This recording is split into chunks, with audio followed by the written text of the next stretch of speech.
Listen, I'm glad you brought up Maurice Smith.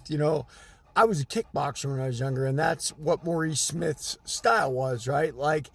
And I think Maurice Smith was a very important crossroads champion for MMA. Why? Because he came around at a time when people were starting to think grappling was the only way you could ever win a fight, which is kind of funny because we actually know that's not true at all. But, Marco Coleman had gone through everybody and, become champion a couple times. And he was really the first UFC champion. Ken Shamrock should have been with the super fight against the Hoist. But the actual name UFC champion was Marco Coleman. And what did Maurice Smith do? Maurice Smith put kickboxing and boxing and all striking arts back on the map. And how do you do that? Look, when you're training Kempo, when you're training karate, when you're training those things, you're not truly competition fight ready. But when you're kickboxing, you're competition fight ready.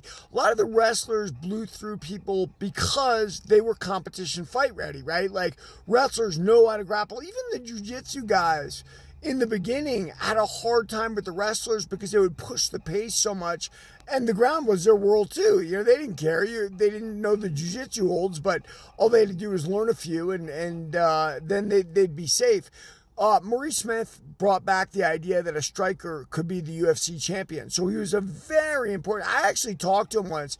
I was in Vegas. Benny Binion, the grandson of the original Benny Binion, was trying to get me to promote MMA, which I should have done. I mean, it was obvious. It wasn't even legal in Vegas. It was in the 90s, but it was legal in Arizona somewhere. And this crazy nutball gangster fight promoter was trying to get me to, back him monetarily.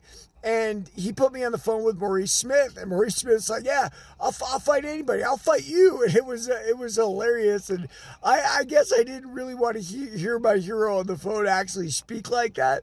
I actually would have preferred to keep him in my mind, which happens with a lot of heroes.